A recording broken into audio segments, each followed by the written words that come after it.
అందరికీ నమస్కారం. నేను మీ జర్నలిస్ట్ బిఎన్ఆర్. ఈరోజు నేను జోగులాంబ గద్వాల్ జిల్లా ఆలంపూర్ నియోజకవర్గం మండల కేంద్రమైనటువంటి రాజోలిలో ఉన్నాం. ప్రస్తుతం మనతో పాటు తెలంగాణ మలిదశ ఉద్యమకారులు, రాజకీయాల్లో ఎంతో అనుభవం ఉన్నటువంటి వ్యక్తి రాజోలి పుట్ట రంగరాజు గారు మనతో ఉన్నారు. నమస్కారం సార్.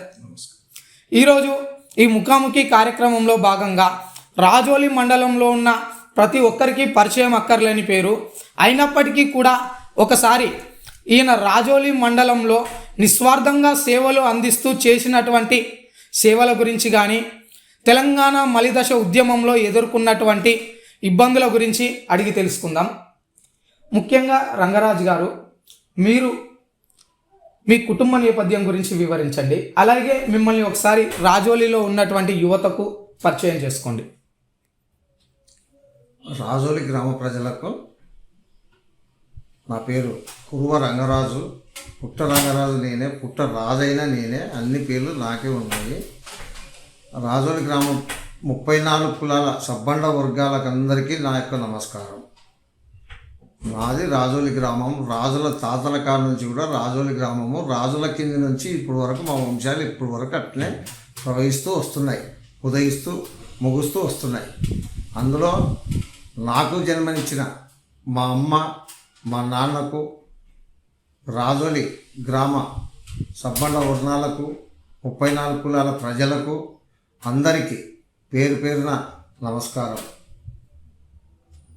నా నేపథ్యం, నేను మా నాయన 10th చదివించినాడు, కూలి దొరకపోయినాడు, ఊరంతా పని చేసుకొని బతికిన, అట్లే సేవలు చేసుకుంటా. మళ్ళీ దళిత వర్గాల్లో తిరిగిన 19 సంవత్సరాలకే. తర్వాత మళ్ళా అదే వర్గాలలోనే తిరుగుకుంటే యాంటీ రెడ్డి గ్రూపుల్లో తిరిగిన. అక్కడి నుంచి వస్తే మళ్ళా బస్సు గుర్తు సునీతమ్మ ఎలక్షన్లో తిరిగిన. అక్కడి నుంచి వస్తే మళ్ళీ ముందరికి పోతే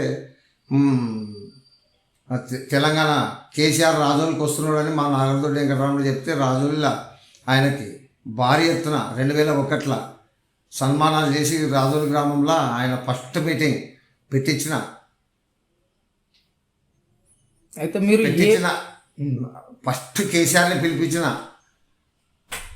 నాయకుడు ఎవరైనా ఉన్నారంటే రాజోలి గ్రామంలో నాకే దక్కుతుంది, నాకు నా ఇంట ఉన్న నా సన్నిహితులకి, నా స్నేహితులకే దక్కుతుంది. ఇది నిజం. అక్కడి నుంచి మొదలు పెడితే 15 సంవత్సరాలు ఉద్యమ స్ఫూర్తి. కేసీఆర్ ఒక్క రూపాయి అడగకుండా, ఎవరు మాకు పాటి పండు రాకుండా, శాంతినగర్కి వెళ్ళాలా, మండలంలో మానపాడు మండలంలో అరెస్టులు కావాలా, రైలు ఆపనికి పోవాలా, ఇటుకేలకు పోవాలా, అలంపూర్ పోవాలా, రాత్రి పోలీసులు వస్తారు, ఇబ్బందులు పెడతారు, పోవద్దంటారు. రకరకాల ఇబ్బందులు ఎదుర్కొని కేసులలో ఉండి ఎక్కడ చూసినా మాకు కేసులే. మండలాలలో రాజోలి గ్రామంలో కేసులే.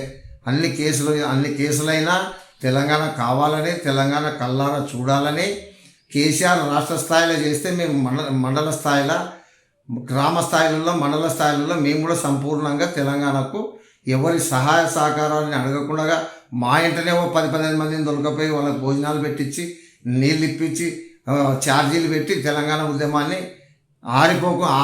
దీపం ఆరిపోనట్లా చూసుకున్నట్ల తెలంగాణ ఉద్యమాన్ని కూడా ఆరిపోకుండా 6 నిమిషాలు మా శక్తి ఉన్నంత, మాకు శక్తి లేనప్పుడు పొయ్యి లేకుండొచ్చు కూడా, శక్తి ఉన్నంత వరకు తెలంగాణ వచ్చే వరకు తెలంగాణ అనే నినాదంతోనే ఎక్కడా 1 రూపాయి కరప్షన్ తీసుకునకుండా, 1 రూపాయి మచ్చ లేకుండా, వాళ్ళని డబ్బులు అడిగినారు రంగరాజు, వీళ్ళని డబ్బులు అడిగినారు రంగరాజు అని అనకుండా, ఎక్కడా రాజోలి గ్రామంలో కూడా ఈ రోజుల వరకు ఒక 5,000 ఎవరికి బాకీ లేకుండా, మోసం చేయకుండా ఈ 58 సంవత్సరాలు ఇంత మంచిగా ముందుకు తీసుకొచ్చిన ప్రజలకు అందరికీ నా యొక్క నమస్కారం. నా కుటుంబ నేపథ్యం, నాకు 2 కొడుకులు, 1 కూతురు, 3 పెళ్ళిళ్ళు అయినాయి. 2 కొడుకులు బ్యాంక్ మేనేజర్లుగా పనిచేస్తున్నారు. వాళ్ళు మా కోడళ్ళు కానీ, మా కొడుకులు కానీ, నా భార్య కానీ దేవతల్లాంటి నా కుటుంబం.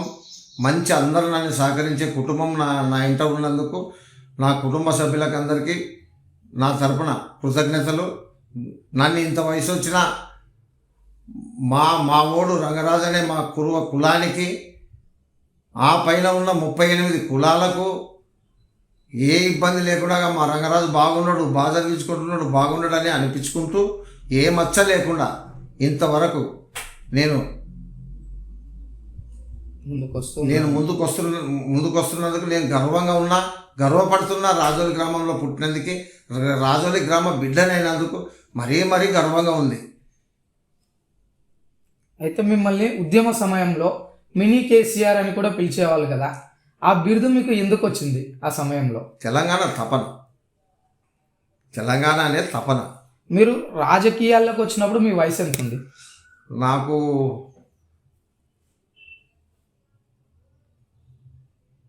19 ఏటనే వచ్చిన. పెళ్ళి అయింది రాజకీయాల్లో ఉన్నా నేను. అయితే మీరు రాజకీయాల్లోకి రాకముందు మీరు ఏ వృత్తి చేసేవాళ్ళు? జీవనోపాధికి ఎలా సంపాదించేవారు? మా నాన్న పనికి దొరికిపోయేవాడు. 10th అయిపోయింది. అరే మనం పని చేసుకొని బతకాలరా, ఏ సోర్సెస్ లేవు మనకి అని చెప్పినాడు. మా నాయన మాట తీసేయకుండా, అమ్మ మాట తీసేయకుండా పని చేసుకునే బతికిన. అట్లనే ఒక 7-8 ఏళ్ళు పనిలోనే సరిపోయినా. ఈ ఉద్యమాలు వచ్చినాక ఉద్యమాలలోనే సరిపోయినా. అయితే తెలంగాణ ఉద్యమ సమయంలో మీరు ప్రజల కోసం ఉద్యమం చేస్తూ ఎదుర్కొన్నటువంటి ఇబ్బందులు ఏమిటి? ప్రభుత్వం అప్పుడు కాంగ్రెస్ ఉండే, ఇంకా వాళ్ళకి తెలంగాణ రావడం ఇష్టం లేదు. అప్పుడు ఇంకా అరెస్టులు, రాత్రిపూటనే రాత్రి వస్తారు పోలీసులు, ఎక్కడ పోవద్దు అంటారు. తెల్లవారుజామున వస్తారు, మధ్యాహ్నం వస్తారు, బైండ్ అవర్ కేసులు కడతారు. తొలకపోయి వాళ్ళే తొలకపోతారు, వాళ్ళే సాయంత్రం వరకు పెట్టుకొని అరెస్ట్ చేసి వదిలేస్తారు. అంతా తెలంగాణ ఉద్యమం అంతా కేసులు, బైండ్ అవర్లు. ఇంకా కొంతమంది నాయకులు ఏం తెలంగాణ వస్తుంది, నువ్వేం ఒక తెలంగాణ అంటావు, ఎప్పుడు చూసినా ఒక కండ వేసుకుంటూ వస్తావు, ఒక 10 కండవలు తొలగించుకుంటూ వస్తావు, 10 మందికి అరిస్తే వస్తుందా అని ఎంతో హేళన, ఎంత అవమానాలు భరిస్తూ మాకు తెలంగాణ ప్రజలు రూపాయి జీతం ఇచ్చింది లేదు. తెలంగాణ వచ్చినాక కేసీఆర్ ఇచ్చింది లేదు. నిరంతర శ్రమ పడుతూ మా మండల స్థాయిలో మేము కూడా కేసీఆర్ అంతా తిప్పలు పడి ఆ తెలంగాణకు చేతనిచ్చి ధర్నాల్లో పాల్గొని సడక్ బందులు, శాంతినగర్లో రైలు రోకోలు, బస్సు రోకోలు అన్నిట్లో పార్టిసిపేట్ చేసి అన్ని కష్టాలు పడినాక కాంగ్రెస్ ప్రభుత్వం సోనియా గాంధీ తెలంగాణ ఇద్దామని బుద్ధి పుట్టి ఇచ్చినాక సిద్ధిచ్చింది తెలంగాణ. ఇచ్చిన సోనియాకి గౌరవిస్తున్నా, తెచ్చిన కేసీఆర్ గౌరవిస్తున్నా. నీ వెనక ఉన్న కేసీఆర్ వెనక విన్నదనగా నిలబడినందుకు మేము కూడా గర్వంగా భావిస్తున్నాం ఈ తెలంగాణ వచ్చినందుకు. అయితే ఆంధ్ర పాలకుల దోపిడీ నుంచి తెలంగాణకు విముక్తి కలిగించాలి, స్వాతంత్రం కలిగించాలని మీరు పోరాటం చేశారు కదా, మరి మీరు అనుకున్న స్వాతంత్రం ఇప్పుడు తెలంగాణలో ఉందా? ఉంది. ఎట్లా మన బిడ్డ రాజ్యం వెళ్తున్నాడు. రేవంత్ అయినా కేసీఆర్ అయినా మనకి దత్తత వచ్చిన బిడ్డలేం కాదు. అటువంటిప్పుడు మనకు మనశ్శాంతి, హ్యాపీ. అక్కడి నుంచి కోస జిల్లాల నుంచి, రాయలసీమ నుంచి వచ్చి రాజ్యమేలి ఇక్కడ మా నిధులు విధులు దొబ్బకపోతున్నారనే తెలంగాణ ఉద్యమం వచ్చింది. మా తెలంగాణ మాకు వచ్చింది. మా తెలంగాణ నాయకులు, మా తెలంగాణలో పుట్టి పెరిగిన బిడ్డలే మా ముఖ్యమంత్రులు అవుతున్నారు. చాలా గర్వంగా ఉంది. అయితే మరి మీరు ఎందుకు అంత కష్టపడినటువంటి బీఆర్ఎస్ పార్టీని వదిలి ఎన్నికల సమయంలో కాంగ్రెస్ పార్టీలో చేరడం జరిగింది? ఏమీ లేదు. మాకు స్థానికంగా అయితే ఎవరి మీద వ్యతిరేకత లేదు. స్థానిక నాయకులతో నాకు సంబంధమే లేదు. నేను వ్యతిరేకిని కాదు, దగ్గరని కాదు.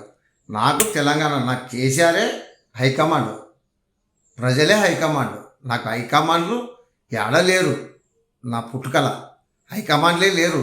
ఎవరికైనా హెల్ప్ చేస్తే 10 రోజులు సర్పంచ్ ఎన్నికలు వచ్చినాయి, నాకు తిరిగంటే తిరిగి వచ్చింటా. మండలాలకు వచ్చినారంటే ఒక 10 రోజులు తిరిగి వచ్చింటా.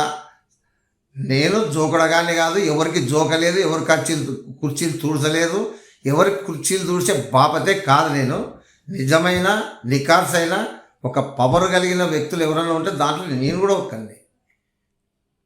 అయితే మీరు మరి కాంగ్రెస్ పార్టీలో చేరడానికి ప్రధాన కారణం ఓకే. అయితే ఏమైందంటే కేసీఆర్ 15 సంవత్సరాలు తన వెనక తిరిగి 10 సంవత్సరాలు రాజ్యం వెళ్తే కనీసం ఉద్యమకారులకు ఈ పలాని పదవులు ఇవ్వండి అని చెప్పలేదు కేసీఆర్.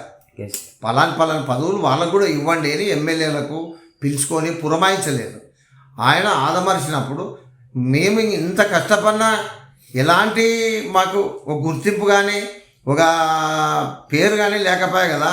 ఏ కేసీఆర్ ఏమైనా జీతం ఇచ్చిందా, లేకుంటే ఏమైనా ప్రజలు జీతం ఇచ్చిందా? ఇంత మంచిగా పనిచేస్తే ఇలాంటి వాళ్ళకి మా ఎదురుగా ఎవడెవడో జోకుడగాలకల్లా పదవులు వస్తుంటే మేము కనీసము అర్హత కలిగి ఉండి, చదువు ఉండి, విలువలు తెలిసిన వాళ్ళమై ఉండి కూడా ఏమీ పట్టించుకోలేదు కదా కేసీఆర్. కోపము, ఆయన మీద కోపంతో కాంగ్రెస్లోకి వెళ్ళడం జరిగింది. ఓకే, మరి కోపం చల్లారిన తర్వాత మళ్ళీ బీఆర్ఎస్లోకి వెళ్తారా? ఇప్పుడు ప్రస్తుతం ఒక కాంగ్రెస్ పార్టీలోకి వచ్చినాము. కాంగ్రెస్ పార్టీలో సంపదన్నకి సాయశక్తుల మన శ్రమ ఎంత పడాలనో, మన కృషి ఎంత చేయాలనో ఆయన గెలుపు కోసం తప్పించినాం, తిరిగినాం, కష్టపడినాం. అయినా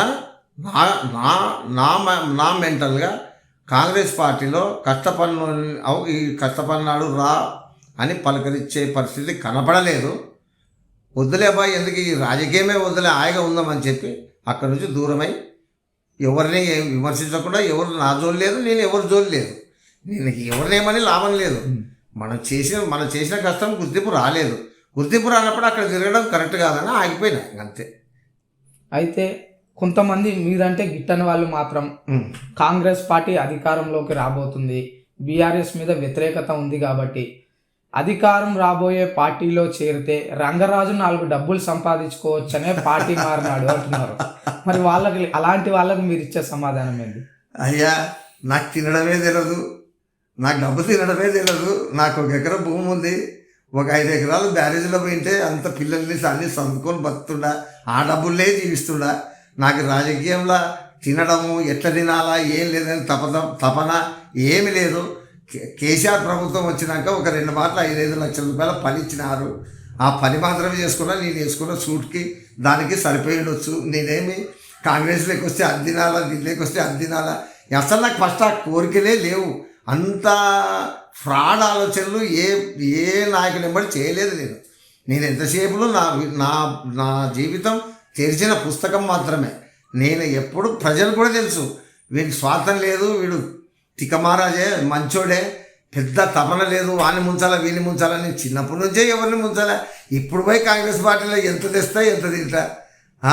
రాష్ట్రమే అగమ్మ గోచరంగా ఉంది. మాకేం చేస్తారు, మేమేం తింటాము, ఏం లేదు. అంతకుముందు సీనియర్ నాయకులు మేము తినాల్సిన వాళ్ళు ఉన్నాం, తింటామంతలు తింటున్నారు, సంతోషం. ఎవరి ఫలాలు వాళ్ళు తింటుంటారు. నాకైతే రాజకీయ ఫలాలు ఏవి నేను ఆ బలంగా ఆశించి ఉరకలేదు, నాకు దొరకలేదు. కానీ రాజోలిలో ఉన్నటువంటి ప్రజా సమస్యల మీరు ఎప్పుడు పోరాడుతూనే ఉన్నారు. అన్న ఈ సమస్య ఉంది అని వస్తే మాత్రం ఎవరిలాగా మీరు కమిషన్లకు కానీ ఈ పని చేస్తే నీకెంత నాకెంత అని కూడా ఆశించడం లేదు. అధికార పార్టీలో ఉన్న మీరు అనుకుంటే సంపాదించుకోవచ్చు. ఆ ఎంఆర్ఓ దగ్గరికి పోయి కానీ, పోలీస్ స్టేషన్ పంచాయతీలు తెంపి కానీ, కట్ట పంచాయతీలు చేసి కానీ, అసలు ఇసుక పంచాయతీలు చాలా ఇంకా అన్నీ ఉన్నాయి. కానీ ఎందుకు మీకు డబ్బు మీద వ్యామోహం కలగలేదు? అసలు ఆ ధోరణిలో మీరు ఎందుకు ఆలోచించడం లేదు? నాకు పుట్టినాక అమ్మ నాయన పెంచినాక నాకు తెలిసింది ఒకటే, మనం అమ్మ కడుపులో పుట్టినప్పుడు బ్యాగులు తీసుకొని రాలే, పోయేటప్పుడు బ్యాగులు తీసుకొని పోము.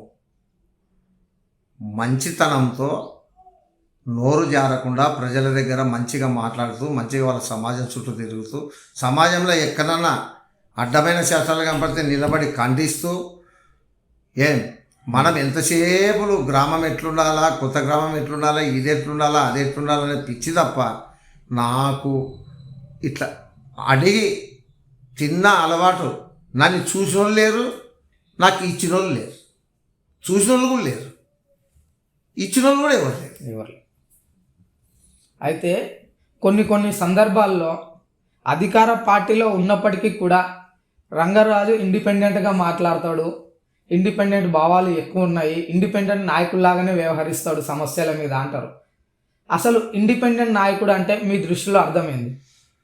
ఇండిపెండెంట్ అంటే స్వతంత్ర నిర్ణయాలు తీసుకోగలిగిన వ్యక్తి ఇండిపెండెంట్ అంటారు. వాళ్ళని స్వతంత్ర నిర్ణయాల మీద ఎక్కువ కట్టుబడి ఉంటారు.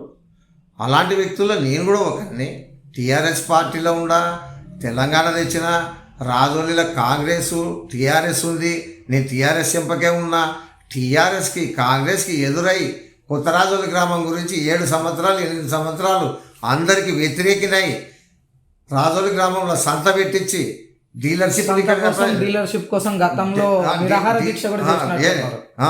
డీలర్షిప్లు ఇక్కడ వస్తట్ల చేసి చిన్న గ్రామ పంచాయతీ ఇక్కడ వస్తట్ల చేసి ఈ షాపులన్నీ అడుక్కొని సర్పంచ్ ఎవరు ఇంకోడెవరు అన్ని పార్టీకే ఎదురై ఈ మా కొత్తరాజుల గ్రామంలో ఆడపిల్లలు మా అక్కలు మా చెల్లెళ్ళు ప్రతి వారం వస్తే 3 కిలోమీటర్లు నడవాలా.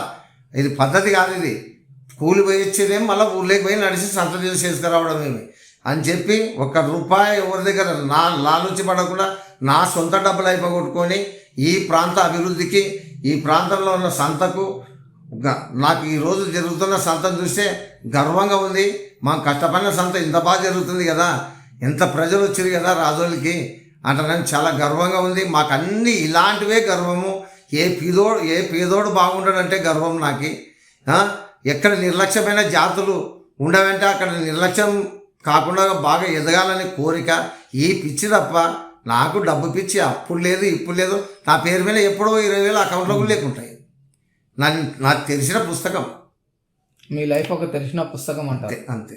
అందరికీ తెలిసి అధికార పార్టీ అధికారంలోకి రావడానికి ఉచిత హామీలు ఇస్తూ వచ్చింది. మరి రాష్ట్ర బడ్జెట్ ఇప్పుడు దానికి సరిపోదు. మరి ఈ ఉచిత హామీల వల్ల అధికార పార్టీ దెబ్బతినే అవకాశం ఉందంటారా? తప్పే కదా. ఇప్పుడు ప్రజలు ఒక తండ్రిని ఎన్నుకోవాలి. తండ్రి లాంటి ఒక రాష్ట్ర పెద్దని ఎన్నుకోవాలంటే ఒక నాయకుడు ఏం మాట్లాడుతున్నాడో గమనిస్తారు. ఈ నాయకుడు అయితే ఇంత చేస్తాడు, మాకు ఇలాంటి హెల్ప్ చేస్తాడని కళలు అంటారు. ఆ కళలు నెరవేర్చుకొని ముఖ్యమంత్రులు చేస్తారు. మన మీద ముఖ్యమంత్రి గానికి ప్లాన్ వేసి అన్నీ ఎన్నో రకాల అబద్ధాలు చెప్పుకుంటూ వచ్చి అబద్ధికులమై ప్రజల్లో సగం మాపిస్తాం సగం లేదు. ఏమనంటే పింఛన్లు 4,000 చేస్తా అంటే 2,000 ఈ రోజుకాయ. ఈ బస్సులో ఎవరి పెళ్ళం ఎక్కుతుంది ఎవరి పెళ్ళం ఎక్కుతలేదో ఎవరికి మతికి లేదు. బస్సు ఛార్జీలు మాఫ్ చేస్తుంది.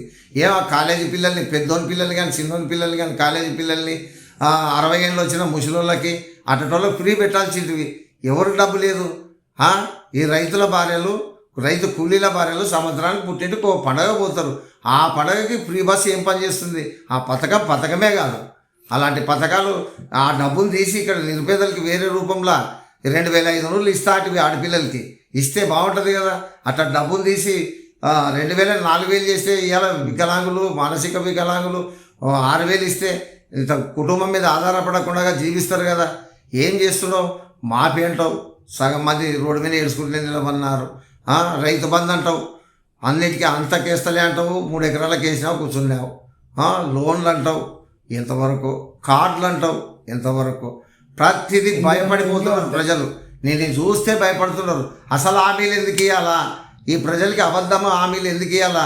నా దగ్గర లేదంటే లేదబ్బా, ఇది ఇట్లుంటచ్చు రాష్ట్రం అని చెప్పుకోవాలా. మొట్టమొదలే మంది కూడా ప్రజలు సర్దుకుంటారు. అన్ని ఆశలు చెప్పినప్పుడు నోరు తెరుచుకుని ఎదురు చూస్తారు. తప్పే ప్రభుత్వాలు చేస్తుండేది. పుస్తకాలు కూడా కరెక్ట్ కాదు. ఇందిరమ్మ ఇండ్ల విషయంలో కూడా అవకతవకలు జరుగుతున్నాయి. చాలా మంది ఇండ్లు లేని వాళ్ళకి ఇండ్లు రావడం లేదని లబోదిబం అంటున్నారు. అవును, మరి ఇప్పుడు ఏం చేయాలా? వాడు బీదోడు ఇంత బేసపట్ట వేసుకొని కూర్చున్నాడు. ఆ బేసపట్ట మీద ఖర్చు ఇది వస్తే నాకు ₹1,00,000 వస్తే పైన గోడలు లేపుతా, ఆ గోడలకు వచ్చినాక స్లాబ్ లేపుకుంటా, కలర్ కొట్టుకున్నాక ఓ బిల్లు వస్తుందని చూపిస్తున్నాడు. ఇంత రేఖల కష్టంతో వేసుకునే బునాదులు. ఆ బునాదులకి డబ్బే వేయము. భూముల నుంచి దోగాలని మా ఇల్లు ఎట్టుంటే అట్టే కట్టాలంటే ఏడ ఉన్నాయి ఈ డబ్బులు? ఎక్కడి నుంచి తెస్తారు? అవకతవకలు కాకుండా ఏముంది? ఊహించుకునేది ఒకటి, అయినేది ఒకటి. ఏడుచుకుంటే నిలబడినారు. ఇప్పుడు బునాది కావాలంటే నువ్వు ఇచ్చిన డిజైన్ ఒక 2,00,000 2,50,000 కావాలా? ఆ డిజైన్కి పూటికే లేని బీదోడు 2.5 లక్షలు తెచ్చి కట్టుకుంటాడు. ఇంత బేసపట్టాలి మనకి. బేసపట్ట వేసుకున్న వాళ్ళకి ఏమైతే బీదోడే కదా. బేసపట్ట వేసే కోటేశ్వరుడు ఏమన్నా నా డిజైన్ వేయి, నా కథలే చేయని బీద వాళ్ళంతా పక్కకు పోయి భయపడి. ఎంతో ఆశ ఉంది బీదోళ్ళకి. ఇప్పుడు ఊర్లో బేసపట్టాలు వేసుకున్న వాళ్ళు ఉన్నారు. వాళ్ళకి ఇస్తే సంగ నీళ్ళు అవుతాయి. అన్నీ కొర్రీలే. కొత్త రాజోల్లో సగం మధ్యలో అంటే వరదల అనంతరము ఆగిపోయిన ఇండ్లు 100ల సంఖ్యలో ఉన్నాయి. అటువంటి వాళ్ళ పరిస్థితి ఏమంటారు? మళ్ళీ ఆగిపోయిన వాళ్ళ పరిస్థితి ఒకటి ఉంది ఈ ఊరికి. ఇండ్లు వచ్చి రానోళ్ళు ఉన్నారు, వచ్చి కూడా ఆ ఇండ్లు కూడా మేమే కావిలి కాస్తున్నాం. ఇది రాజోలి. ఒక రాజోలి మొత్తం వరదల పోయిందని ప్రభుత్వం గుర్తించి ఒక రాజోలినే కట్టించింది ప్రభుత్వం, అప్పుడు కాంగ్రెస్ ప్రభుత్వం. ఆ ఊరికి ఇక్కడ ఒక ఊరినే నిర్మించి ఎకరాల భూములు కొని ఇచ్చింది. అందరికీ ఆ ఊర్లో ఉన్న వాళ్ళకల్లా ఇక్కడ ఇల్లు ఉన్నాయి. వాళ్ళ ఇల్లు బాగున్నాయి, మేము రాము. మా ఇండ్లు బాగున్నాయి, వాళ్ళ ఇళ్ళకి అమ్మరు, లేదా అమ్మనన్న అమ్మరు, ఎవరికన్నా విరాళమన్నా ఇయ్యరు, వాళ్ళు రారు. ఇంకా ఒక 500 ప్లాట్లు ఫ్రీగా ఉన్నాయి, అవి ఇల్లు శాంక్షన్ అయితే కట్టుకుందామని ఇప్పుడు అనుకున్నారు. మరి ఎవరు ముందుకు వస్తున్నారో ఏం లేదో వాళ్ళ ప్లాట్ల వల్ల గురించి మనకు కూడా. ఇంకొకటి, కొన్ని ప్రదేశాల్లో ఖాళీ స్థలాలు అయితే ప్రభుత్వానికి సంబంధించి ఇంకా ఉన్నాయి. కొంతమంది నాయకులను అడ్డు పెట్టుకొని వాటిని కబ్జా చేసే ప్రయత్నాలు కూడా జరుగుతున్నాయి అంటున్నారు. మరి వాటిని మీరు ఇండ్లు లేని నిరుపేదలకు ఇప్పించగలరా? ముందుకొస్తే అలా నాకు అన్యాయం జరిగిందంటే ఎంత దూరమైనా పోరాటానికి సిద్ధం ఉండము. మనం బతికే పోరాటము రెడీ. కలిసనా వచ్చినారు 2-3 ఐడియాలు ఇచ్చిన, ఇట్లా తహసీల్దార్ దగ్గర పోండి, నా దగ్గర ఈ ఊరు గురించి మ్యాప్ ఉంది, దాన్ని చూసి గుర్తించి వచ్చిన వాళ్ళకి చెప్తుంటా. నన్ను రమ్మంటే వస్తుంటా, లేదు వాళ్ళే చేసుకుంటామంటే పంపిస్తుంటా. మీరు మీ దగ్గరికి సమస్య అని వచ్చిన వాళ్ళకు మాత్రం వాళ్ళు ఏ విధంగా సహాయ సహకారాలు కావాలంటే ఆ విధంగా అందిస్తున్నారు. అదే కాదు, సమాజంలో ఏ రకమైన వ్యక్తి వచ్చి నాకు పలానా ఇబ్బంది ఉందంటే ఒక చిల్లర చారాన అడగకుండా నా పెట్రోల్ పోసుకుపోయి చేసిన రోజులే కానీ ₹1 అడిగి పనిచేసిన రోజులు రంగరాజు లేవు. ఇప్పటికైనా వెల్కమే. రాత్రి ఎత్తే వస్తా, నన్ను నమ్మితే. నేను ఉరికిపోయి చేయను. నాకు నీ అవసరం ఉందంటే వస్తా. అయితే మండల కేంద్రమైనటువంటి రాజోలిలో ఉన్నటువంటి 34 కులాల వ్యక్తులు ఎదుర్కొంటున్న సమస్యల మీద రంగరాజు పోరాటం చేస్తారా? తప్పకుండా. నా బానే పోరాటం ఖచ్చితంగా చేస్తా అంటారు. అయితే కొత్త రాజోలిలో అసలు ఏమేమి సమస్యలు ఉన్నాయి, రాబోయే రోజుల్లో ఆ సమస్యల పరిష్కారం కోసం మీరేం చేయబోతున్నారు? నేను ఒక వ్యక్తిగా కొత్త రాజోలిని ఫౌండర్గా, నేను ఫౌండర్ని. నేను ఇక్కడనే గుడిసెలలో ఉన్నా, నా ఎదురుగానే పొలాలు ఉన్నారు, నా ఎదురుగానే ఆఫీసులను అడుక్కొని మేము రాళ్ళు బాధించినాము, ఆఫీసుల చుట్టూ తిరుగుకుంటే వచ్చినాము. ఈ ఫౌండర్లా నాకు తెలిసినంత పట్టు ఈ రాజోలి గ్రామంలో యామూలకి యాకులం ఉంది, ఎవరున్నారు అని చెప్పడంలో నాకన్నా వెనుకొల్లే ఉంటారు కానీ రాజోలి నాకన్నా ముందోళ్ళు అయితే ఎవరు లేరు. అయితే ఈ రాజోలి గ్రామానికి ముఖ్యమైన కొత్త రాజోలి గ్రామానికి అవసరమైనవి ఏమున్నాయంటే, ఒక శవం చనిపోతే 3 కిలోమీటర్ల డిస్టెన్స్ ఉంది, దాన్ని మోయాల. ఇప్పుడు మోసేవాళ్ళు కరువైపోయినారు, అందరూ నాజోకైపోతున్నారు. అటువంటి పరిస్థితి ఈ ఊరికి చాలా గడ్డు పరిస్థితి. శవం పోతే 1, 2 మొత్తం ఇప్పుడు వర్షాలు పడుతున్నవి. ఇంకొక 10 దినాలు వర్షాలు పడినాయంటే కంప్లీట్ జలమయం. అసలు గ్రామమే డ్రైనేజీ లేదు, రోడ్డు లేదు, ఏవీ లేవు.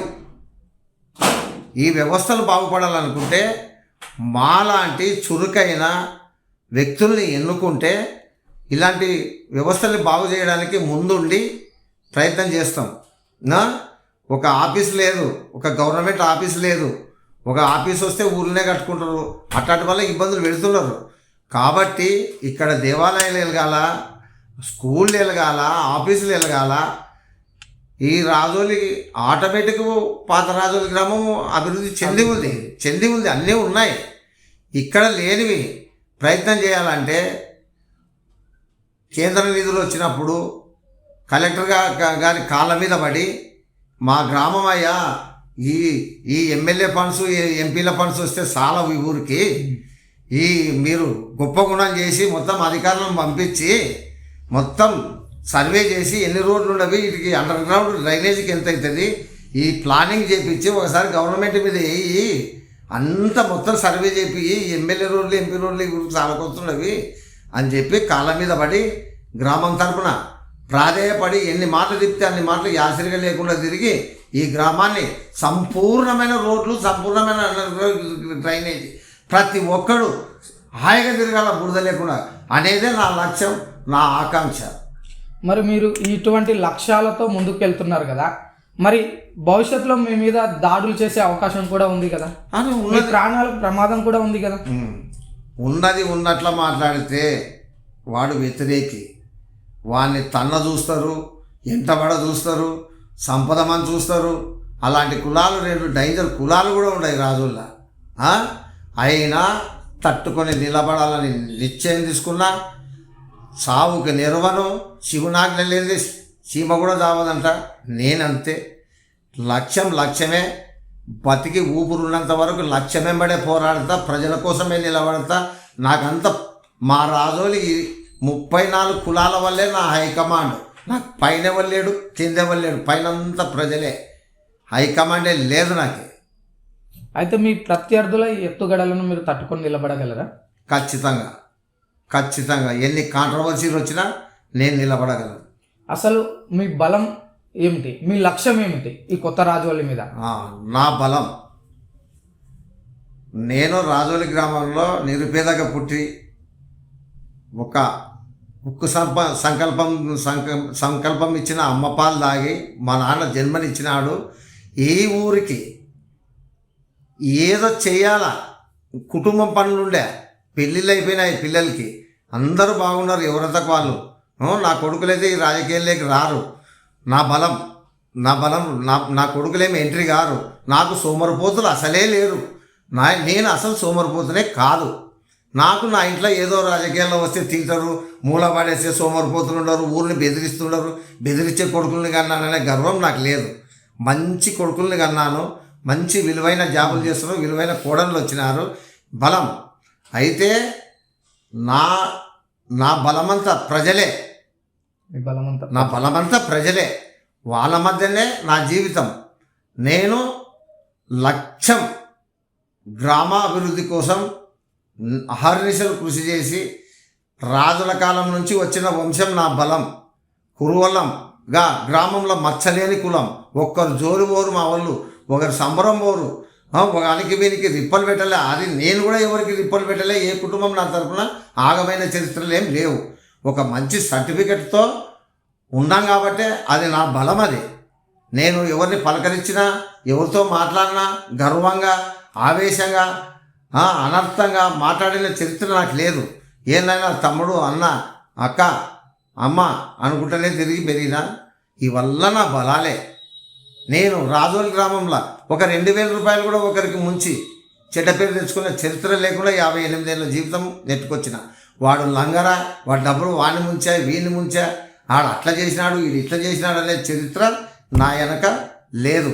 అదే నా బలం. రాబోయే రోజుల్లో దేవుడి చల్లని దీవెనలు, ప్రజల ఆశీర్వాదంతో మీరు సర్పంచ్ అభ్యర్థిగా పోటీ చేసిన తర్వాత ఎన్నికైతే రాజోలి అభివృద్ధికి మీరేం చేస్తారు? రాజోలి గ్రామ అభివృద్ధి ఎక్కడ కుంటుపడింది, ఏ వార్డులలో కుంటుపడింది, ఏ వార్డులలో బాగుంది, బాగున్న వార్డులను తక్కువ పట్టించుకొని బాగలేని వార్డుల వైపు దృష్టి పెడుతూ ఖచ్చితంగా వార్డులు తిరుగుతూ ఆ వార్డుల సమస్యల్ని భుజానికి ఎత్తుకొని కలెక్టర్ ముందర దించుతూ కలెక్టర్తో గొడవలు చేసి కానీ, రోళ్ళు చేసి కానీ, అవమానపడి కానీ ఈ గ్రామాభివృద్ధికి మాత్రం నాకు బొట్టు పని లేదు. నా కొడుకులు సోమరులు కాదు, నా ఇంట్లో పని లేదు. నేను గ్రామం కోసమే పనిచేస్తాను, శ్రమిస్తా. నా శ్రమ నా గ్రామమే, నా గ్రామ ప్రజలే. రంగరాజు గారు, దేవుడి చల్లని ఆశీస్సులతో, గ్రామ ప్రజల ఆశీర్వాదంతో మీరు ఒకవేళ రాబోయే స్థానిక సంస్థల ఎన్నికల్లో ఎన్నికైన తర్వాత మరి రాజోలి గ్రామ రూపురేఖలను ఏ విధంగా మార్చబోతున్నారు? నాకు తెలిసినంత వరకు గ్రామ స్వరూపాన్ని గుర్తించాల్సిన అవసరం ఉంటుంది.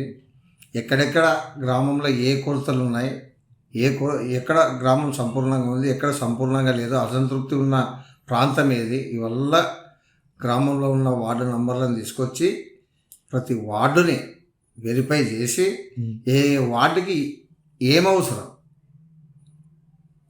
అంటే ఎక్కడ సమస్య, రాజకీయాలకు అతీతంగా ఎక్కడ సమస్య ఉంది, ఆ సమస్యలోకి ఎలా వెళ్ళాలి, సమస్యను తీర్చి బయటికి ఎలా రావాలి అనడమే లక్ష్యం.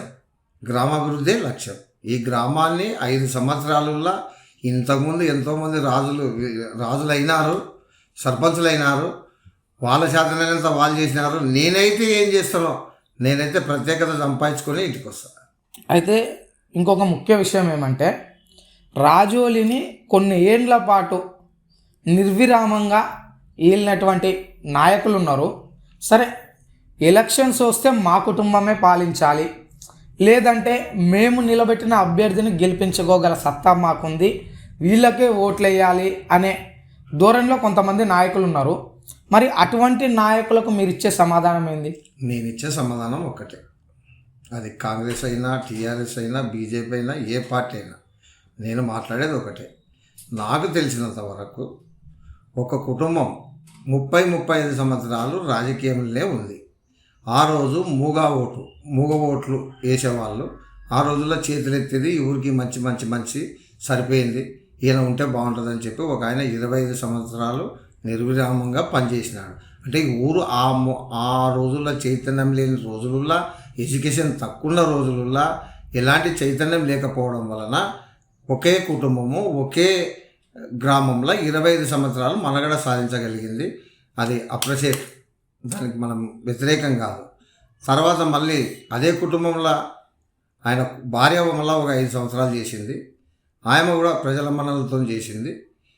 ఇంకా నేను ఏమంటా అంటే వీళ్ళని ప్రత్యక్షంగా నేను మాట్లాడాల్సిన అవసరం ఉంది. మా గ్రామం మేము కాకపోతే ఎవరు మాట్లాడరు, మాట్లాడేతోళ్ళే మాట్లాడతారు. ఇప్పుడు గతము ఎంతో మధురం, ఇంకా ఇప్పుడు 30 సంవత్సరాలు చేసినారు.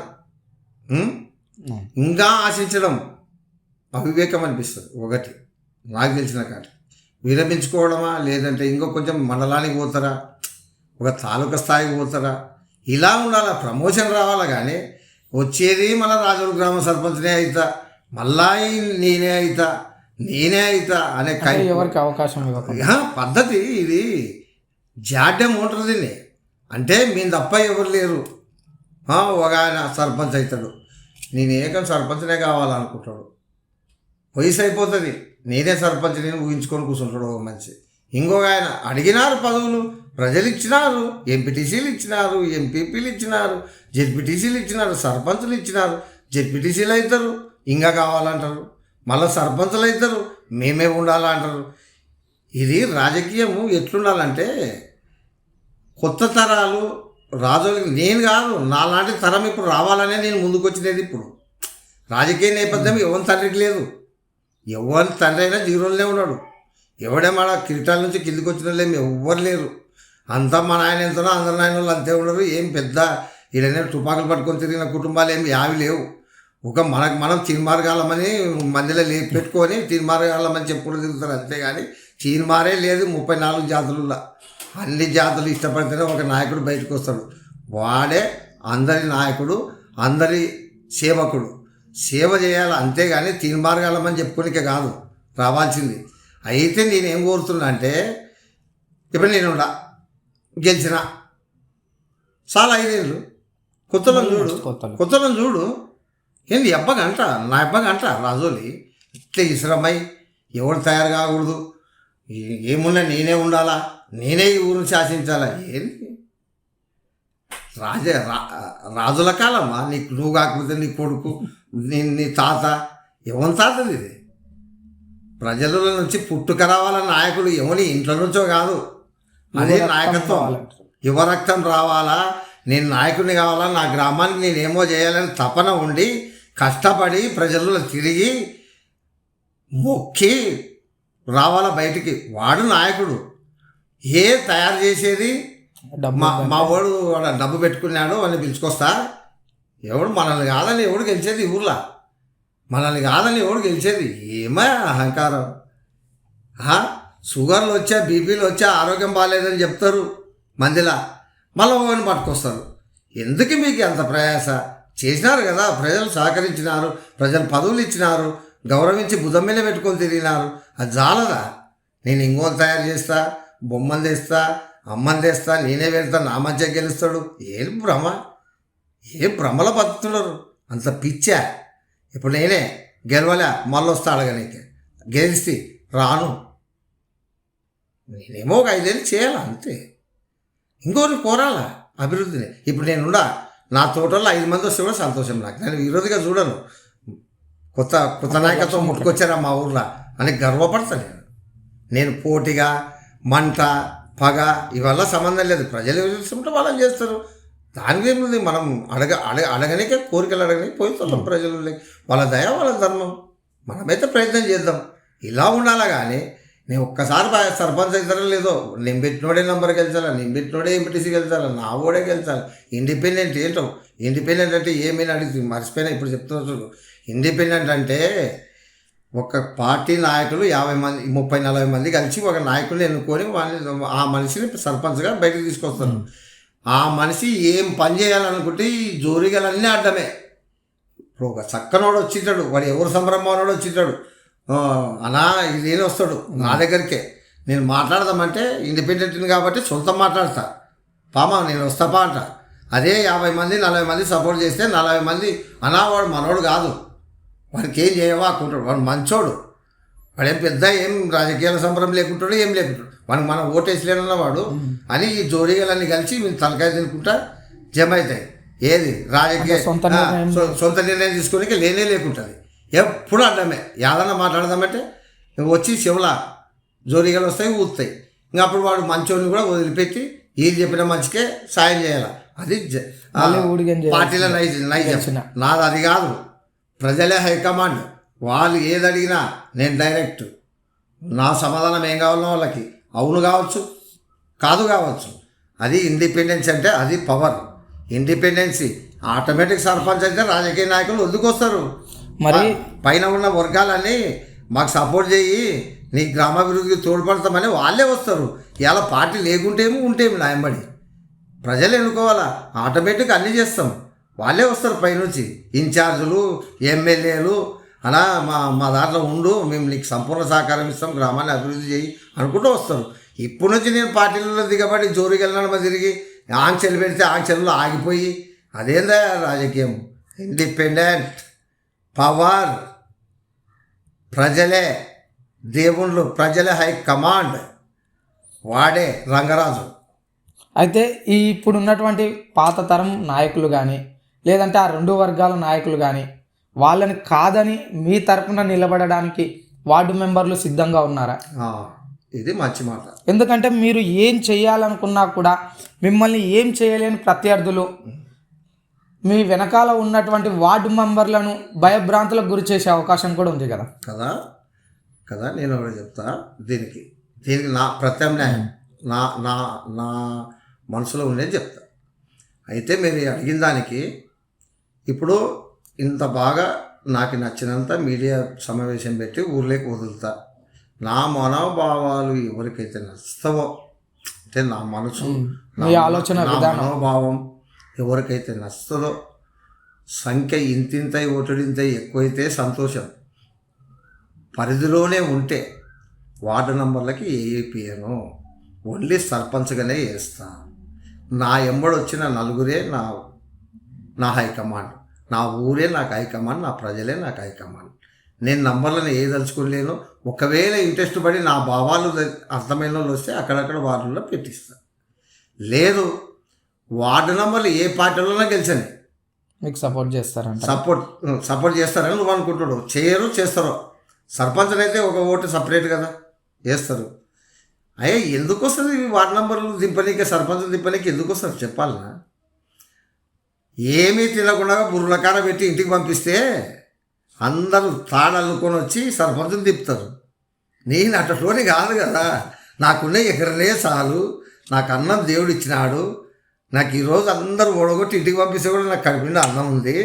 ఆస్తులు అయితే లేవు, నేనేం అక్రమాలు చేయలే, ఆస్తులు లేవు. కానీ వార్డు నంబర్లే కూర్చొని ఆ వచ్చిన నిధులని వాళ్ళే పని చేయించుకొని వాళ్ళే డెవలప్. కానీ నేను ఏం చేస్తా డబ్బుని? నాకు అవసరమా? లేదు. నేనే తినాలనుకున్నప్పుడు అందరూ వ్యతిరేకులే. అందరూ చేసుకున్నాను. వాళ్ళ వార్డుల్లో ఏమైనా రోడ్లు వస్తే నీ ఓట్లు నువ్వే వేసుకోబా, నువ్వే కష్టపడు. వ్యతిరేకత ఎందుకు వస్తుంది? నేను ఒకనే తినాలా, నేను ఒక ఇంత మూటలు కట్టాలంటే అంత వ్యతిరేకమే. అయితే ఏ నంబర్ అయినా సరే నాకేమి, వాళ్ళు గ్రామాభివృద్ధికే వచ్చినారు, నేను వస్తా. వాళ్ళ నంబర్లు కాదు వాళ్ళు పెట్టినోళ్ళు. స్వార్థం లేకుండా నీతి నిజాయితీతో ఓటుకు నోటు పంచకుండా మీరైతే ముందుకు వస్తా అంటున్నారు. మరి అసలు ఓటుకు నోటు తీసుకోకుండా ప్రజలు ఓటేస్తారా? తప్పకుండా వేస్తుండ్రి. మనం మార్చినాం. నువ్వు 200 ఇస్తే నేను 300 ఇచ్చి, నేను 400 ఇస్తే నువ్వు 500 ఇచ్చి మనం ఇంట్లోకి పోయి వాళ్ళని గబ్బులే పెట్టాం. ప్రజల్ని గబ్బులేపింది నాయకులే ఇచ్చి. ఇంకొక మాట చెప్తా, ఒక ఒగ్గాని గంప వస్తే వాటిలో ఉరికిపోతుంటారు ప్రజలు. అంతా కలిస్తే ఒక 30 రూపాయల ఒగ్గాని తింటారు. యాన్నో సర్పంచ్ పెట్టినాడు, చేనుల్లో మందు పెట్టినాడు, బిర్యానీ పెట్టినాడు అంటే ఉరుకుతారు. ఒక సర్పంచ్ ఎలక్షన్కి 2 మాటలు భోజనం పెడతారు, మందు తాగుతారు, చెట్లుల్లా ఒగ్గాని తినిపిస్తారు. ఇస్తే ఓటుకు ఒక 500 300 ఇస్తారు. ఈ ఓటర్ల దరిద్రాన్ని ఎవరైనా ఏ నాయకుడైనా తీర్చగలిగినాడా? నా క్వశ్చన్ ప్రజలకి. ప్రజలారా గమనించండి. ఇప్పుడు వీళ్ళు ఇచ్చిన డబ్బుతో ఒక కమ్మ వస్తుందా, ఒక ముక్కురాయి వస్తుందా, ఒక మంచి చీర వస్తుందా? ఏం తింటున్నారని వాళ్ళ మీద ఆయనతో ఇచ్చే 500 ఒగ్గానే అవే కదా. మీ ఇందులో రోజు తింటున్నారు కదా. ఇప్పుడు ఎలక్షన్లు లేవు, అంత కమ్మ తింటున్నారు. ఇవాళ పనేర్లు కావాలా మా ఎంబడి ఊర్లోకి, పనేర్లకి కూతుర్లాగా తిరగాల. నువ్వు చేనికి పోతే 600 కూలి వస్తుంది. ఆ కూలిని ఆశించి నీ కడుపు నిండా బోధిని రెక్కల కష్టం చేసి కడుపు నిండా తిని బాగా నిద్రపోతావు. ఈ ఊకొచ్చేదాని కొరకు ఊరలో తిరుగుకుంటారు. 90 వేస్తారో 90 దాపుతారో లేదో. ఆ 90 కలిస్తే 100 లేదా 1,00,00,000 200. ఏమైనా సంపాదన ఉందా ప్రజలారా? కొంచెం ఆలోచన చేయండి. దీంట్లో ఏమీ లేదు. మీరు ఏమీ సౌకర్యాలు కాదు. ఈ తినే వ్యవస్థను కూడా కొంచెం అర్థం చేసుకోండి. మంచి నాయకులని, మంచి జ్ఞానం ఉన్నోళ్ళని, మంచి చదువు ఉన్నోళ్ళని, విలువలు ఉన్నోళ్ళని ఎన్నుకోనగలరని మనవి చేసుకుంటున్నాను. అయితే ఈసారి రంగరాజు పోటీ చేస్తున్నాడు కాబట్టి రంగరాజు మీద గెలవాలంటే ప్రత్యర్థులు ఇంకా ఓటుకు నోటును డబల్ చేసి ఇంకా మభ్యపెట్టే అవకాశాలు కూడా ఉన్నాయా ఓటర్లని? పెడతారు. ఎట్లా పెడతారు? ఇప్పుడు పార్టీల్లో ఉండరు. పార్టీలో అవి ఇవి ప్రజల మీద దోసుక తినే దుడ్లు మళ్ళీ తీసుకొచ్చి పెట్టాలి. ఒక ఉదాహరణ చెప్తా. ఇంతకుముందు కానీ గ్రామాలలో ఎమ్మెల్యే ఎలక్షన్లకి భారీ ఎత్తున డబ్బు చేస్తారు మందు. వాళ్ళు ఎంత పోస్తారో వాళ్ళకి తెలియదు. ఎమ్మెల్యే పెట్టిన వాళ్ళకి ఈ ఊరికి ఒక్కొక్క పార్టీ తరఫున 400 కేసులకు తక్కువ అమ్మడము. టీఆర్ఎస్లో 2 బ్యాచ్లు, కాంగ్రెస్లో 1 బ్యాచ్. ఇప్పుడు కొంది మందు 200 కేసులు ఇప్పుడు తీస్తారు. మరి నా దగ్గర ఏముంది? నా దగ్గర ఆ కేసుల మందు ఉందే. సంపద ఒక 6 కేసుల మందు ఇచ్చినాడు. నా ఎమ్మడున్నోళ్ళకే దాకా నా దగ్గర ఏడుంది. 6 కేసుల మందు వచ్చింది. అలా నువ్వు చెయ్యి, నువ్వు తిప్పుని. అందుకే 400 కేసులు వచ్చిందాయా ఒక్కొక్క ప్యానల్కి. 200 కేసుల కన్నా వచ్చినారా? ఇవాళ రేపు సర్పంచ్ ఎన్నికలకి 1,00,00,000 మీద డేట్ చూడండి. ఇది ఇప్పుడేం కాదు, ఇంతకుముందు కూడా అదే, ఇదే పాత నీరు కొత్త నీరు ఉండవయ్యా, పంచుతారయ్యా. నా దగ్గర లేవయ్యా ప్రజలారా. నేను కూలి మీద బతికినా, ఏదో కుటుంబాన్ని దాక్కున్నా, పిల్లలు ఇంత బుద్ధిమంతులు చేసుకున్నా. నా దగ్గర అయితే మరి మీరు ఊహించినంత మందు మీరు ఉన్నాయి. 200 కేసులు డంపులు చేసి పెట్టుకున్నారు రెడీగా. ఆయుధాలు తీసిస్తారు. ఇంకా ఇప్పుడు వాళ్ళ డబ్బులేం కాదు, తీస్తారు. మన దగ్గర ఆడుండవయ్యా. నిన్న లేదు మన కాంగ్రెస్ పార్టీ గెలిచింది. ఒక మనిషి 1,50,00,000 రూపాయల పని చేశా. ఆయన సర్పంచ్కి వస్తా అంటున్నాడు. 1,50,00,000 రూపాయల రోడ్లలో ఏం మిగలదా? ఆ డబ్బు తీసుకొస్తాడు. మరి నేనే 1,50,00,000 పని చేసి ఆ డబ్బులు తేవాలా? ఎక్కడి నుంచి తెచ్చిపెట్టాలా? ప్రజలారా, ఈ నిరుపేదను అర్థం చేసుకోండి. ఎవరిని నవ్వుతలేను. కొంచెం తినడం మానేసి ఒక మంచి నాయకత్వాన్ని తీసుకురండి. ఒక బాగా ధైర్యంగా అడగండి. వచ్చి ఆయనతో ఇంత మంది ఇస్తారో లేదో, 300-400 చేతులు పెడతారో లేదో అగ్గో మీరు. ఏమి మన తినలేవా? మళ్ళీ వచ్చినావు అని ఒగడనుకుంటాడు. ఏమన్నా పని అడగలేకపోతే బాగానే తింటే మళ్ళీ యాదో అది ఇదని అడుగుతావు అని బెదిరిస్తారు. నేను బెదిరియను, నన్ను బెదిరియండి. నేనేమి ఇవ్వనందుకు ఓట్లు వేసి నన్ను బెదిరియండి. నన్ను ఎంటబడి పని చేపియండి ఊరికి. ఇది కోరుకోండి. ఏ ముక్కురాయి రాదు. ఒక 500 ఇంత ఒగ్గానో ఇంత ఒక మందు కూటలు తాగితే ఉండాయి మందులు తాగండి. తాపినోళ్ళకి బాగా. ఇప్పుడు 600 కేసులకు తక్కువ లేదు. నా 58 నా అనుభవంలో నిజాలే చెప్తా. ప్రతి ఎలక్షన్కి ఎమ్మెల్యే ఎలక్షన్ మందులే ఎక్కువ తీస్తారు. ఇప్పుడైనా అదే ఉండరు తాపుతారే. రంగరాజు గారు, చివరిగా ఒక ప్రశ్న. ఈ వీడియో, ఈ కార్యక్రమాన్ని, ఈ ఇంటర్వ్యూని చూస్తున్నటువంటి మండల కేంద్రంలోని రాజోలి ప్రజలకు మీరు చెప్పాలనుకున్నదేమి చివరిగా? రాజోలి గ్రామ ప్రజలకు 38 కులాలున్న సబ్బండ వర్ణాలకు పేరు పేరున ధన్యవాదాలు. నేను ఒక లక్ష్యంతో వస్తున్నా, ఒక దీక్షతో వస్తున్నా. మాలాంటి వాళ్ళని ఆదరించండి, మాలాంటి వాళ్ళని పైకి తీసుకురండి. లక్ష్యం ఉన్న వాళ్ళని నాయకులను చేయండి. ఏ నాయకుడో పెట్టిన నాయకుల్ని, తయారు చేసిన నాయకులకి ఓట్లు వేయద్దండి. మాలాగా స్వచ్ఛందంగా మేమున్నాం, వస్తున్నా అనే వాళ్ళని సహకరించండి. అలాంటి వాళ్ళకి చేతనివ్వండి, భుజాలకి బలాన్ని ఇవ్వండి. ఆఫీసుల చుట్టూ తిప్పండి, ఎమ్మెల్యేల చుట్టూ తిప్పండి. పనులు, గ్రామంలో ఏం పనులు కావో అవి ప్లాన్ ఇవ్వండి. ప్లాన్ ఇచ్చి తిప్పండి. ఆ గ్రామాన్ని అభివృద్ధి చేసుకోండి. అభివృద్ధి ఎంతో ముఖ్యం. గ్రామాలు మనము ఏదో డబ్బులు పంచి గ్రామాభివృద్ధి చేయకుండా ఉండడం కరెక్ట్ కాదు. ఇంతకుముందు నాయకులు కూడా మొత్తము ఏం చేసినా వాళ్ళు అనుకునేంత చేసేది. ఫండ్స్ చాలా వాపసు కూడా పోయినాయి. నేను అట్టటోని కాదు, నాలాంటి గెలిపిస్తే ఒక ఇద్దరు వ్యక్తుల్ని, బలవంతమైన వ్యక్తుల్ని పెట్టుకొని వాళ్ళకే రోడ్లు ఇచ్చి వాళ్ళే చేసుకొని తినండి. నాకు డబ్బు వద్దు, ఆశ వద్దు. నాకు గ్రామం బాగుండాలని కాలు మొక్కి కానీ ఒక ఇద్దరు సౌకర్యాలను పట్టుకొని గ్రామాన్ని అభివృద్ధి చేసే కెపాసిటీ ఉంది. ఆ చతురత నాకుంది. కలెక్టర్ల మీద, కాళ్ళ మీద పడే శక్తి ఉంది. ఈ గ్రామం కొరకు, ఈ గ్రామ జాతుల కొరకు, ఈ గ్రామ ప్రజల కొరకు. కాబట్టి ఇలాంటి వాళ్ళకి ఆయుష్నిచ్చి, శక్తినిచ్చి, ఒక విలువైన వ్యక్తులుగా తీర్చిదిద్దగలరని రాజోలి గ్రామ ప్రజలకు అందరికీ పేరు పేరున నమస్కారం. ఇంకొక విషయం, మాలాంటి ఒంటిగాళ్ళు బయటకు వస్తే కొత్త రాజోలు జోలో ఉందంట, ఎరకలకేరి కుడి జోలో ఉందంట, తెలికేరి అమ్మడి జోలో ఉందంట అని లేపుతారు. దయచేసి మేము అట్లాంటి మాటలు మాట్లాడము. మాదంతా స్వచ్ఛమైన రాజోలి గ్రామం కొరకు సేవ చేయడానికి బయటకు వస్తున్నాము. 34 జాతుల అవసరం ఉంది. వాళ్ళ కాలు మొక్కుతా, వాళ్ళందరి దీవెనలు తీసుకొని ప్రజల్లో తిరుగుతా. నన్ను కూడా అందరిలాగా దీవించండి, క్షమించండి. నేను ఏమైనా తప్పుడు మాట్లాడినా, ఏమైనా ఆరోపణలు ఉన్నా దయచేసి క్షమించండి. ప్రజలలో కలిసి నన్ను మాత్రం ప్రేమించి ముందుకు నడపగలరని మనవి చేసుకుంటున్నా. చూశారు కదండి, రాబోయే స్థానిక సంస్థల ఎన్నికల్లో పోటీ చేసి రాజోలి అభివృద్ధికి కృషి చేయాలనుకుంటున్నటువంటి రాజోలి పుట్ట రంగరాజు గారు ఏ విధంగా మాట్లాడారో. మరి ఇటువంటి యువతరాన్ని, కొత్త వ్యక్తులను ప్రతి ఒక్క ఓటరు కూడా ముందుకు తీసుకువెళ్ళాలని మా ఛానల్ ద్వారా కోరుతున్నాం.